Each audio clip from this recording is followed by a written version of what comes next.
బడా ప్రాజెక్టులు, అంతర్జాతీయ విద్యా సంస్థలు అమరావతిలో బేసిక్ ఎడ్యుకేషన్కి ఎలాంటి పునాదులు పడుతున్నాయి?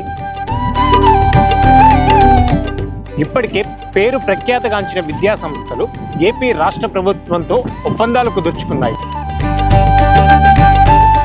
మన రాష్ట్రంలోనే కాదు, పక్క రాష్ట్రాల్లో సైతం తమదైన పాత్ర పోషిస్తున్న విద్యా సంస్థలు మన అమరావతిలోకి వచ్చేస్తున్నాయా? ఎస్, వచ్చేస్తున్నాయి. అంతేకాదు, ఇప్పుడు నేను చెప్పబోయే ఈ పాఠశాలకు అమరావతి రైతులే విరాళాలుగా డబ్బులు ఇస్తున్నారు. ఈరోజు దానికి సంబంధించిన పూర్తి డీటెయిల్స్ ఈ వీడియోలో తెలుసుకుందాం. నేను మీ Harshavardhan. Welcome to hello Amaravati.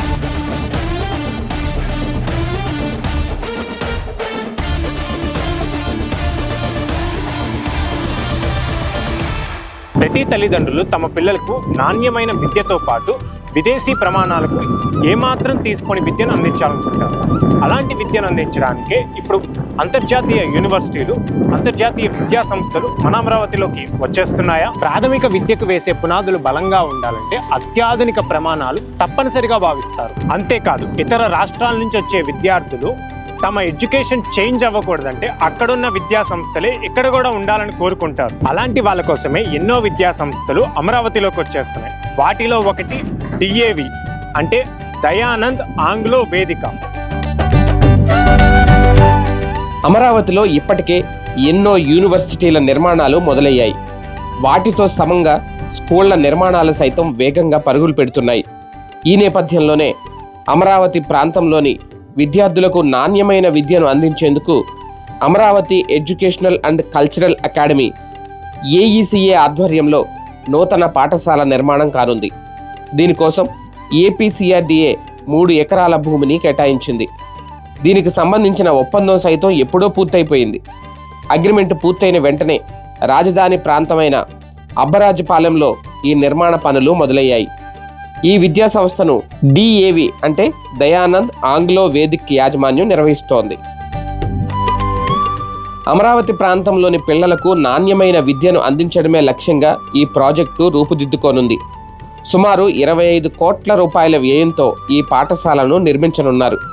ఈ పాఠశాలకు అవసరమైన నిధులను అమరావతి రైతులు విరాళాల రూపంలో సమకూరుస్తున్నారు. పాఠశాల నిర్మాణం పూర్తయిన తర్వాత 250 మందికి ప్రత్యక్షంగా, పరోక్షంగా ఉపాధి అవకాశాలు కల్పిస్తామని పాఠశాల యాజమాన్యం వెల్లడించింది. ఇప్పటికే 2026-27 విద్యా సంవత్సరానికి సంబంధించి తుళ్లూరులోని అద్దె భవనంలో DAV తరగతులు ప్రారంభమయ్యాయి. ఈ ప్రాజెక్టు 2 ఏళ్లలో పూర్తి కానుంది. అసలేంటి DAV విద్యా సంస్థలు? మన తెలుగు రాష్ట్రాల్లో ఉన్నాయా? అమరావతిలో ఈ సంస్థను నిర్మించడానికి ఎందుకంత ప్రాధాన్యత ఇస్తున్నారు? ఈ విద్యా సంస్థల ముఖ్య లక్షణాలు, విద్యా విధానాలు ఏంటి అని తెలుసుకునే ప్రయత్నంలో నాకు కొంత సమాచారం దొరికింది. అది ఈరోజు మీకు చెప్పే ప్రయత్నం చేస్తాను. DAV విద్యా సంస్థలు అనేవి భారతదేశంలో అతిపెద్ద ప్రైవేటు పాఠశాలల సమూహాలలో ఒకటి. స్వామి దయానంద సరస్వతి స్థాపించిన ఆర్య సమాజం యొక్క ఆదర్శాలు, విలువల ఆధారంగా 1886లో మొదటి DAV పాఠశాలను లాహోర్లో ప్రారంభించారు. ఈ విద్యా సంస్థల ముఖ్య లక్షణాలు, విద్యా విధానం ఏంటి అంటే ఆధునిక ఆంగ్ల విద్యతో పాటు భారతీయ సంస్కృతి, నైతిక విలువలు మరియు వేద విజ్ఞానాన్ని విద్యార్థులకు అందిస్తాయి. పాఠ్య ప్రణాళిక, కరిక్యులం ఏంటి అంటే దేశవ్యాప్తంగా ఉన్న చాలా DAV పాఠశాలలు కేంద్ర మాధ్యమిక విద్యా మండలి అంటే CBSE సిలబస్ను అనుసరిస్తాయి. ప్రధానంగా ఇంగ్లీష్ మీడియం అయినప్పటికీ హిందీ మరియు సంస్కృత భాషలకు అధిక ప్రాధాన్యత ఇస్తారు. హైదరాబాద్ మరియు తెలంగాణలో DAV పాఠశాలలు ఉన్నాయి. తెలంగాణలో ముఖ్యంగా హైదరాబాద్, రంగారెడ్డి మరియు సంగారెడ్డి జిల్లాల్లో DAV పబ్లిక్ స్కూల్స్ అనేక శాఖలను కలిగి ఉన్నాయి. ప్రధానంగా DAV పబ్లిక్ స్కూల్ కూకట్పల్లి అంటే వివేకానంద నగర్లో ఉంది. ఇది హైదరాబాద్లోని ప్రముఖ DAV స్కూల్. దీనికి central board of secondary education గుర్తింపు కూడా ఉంది.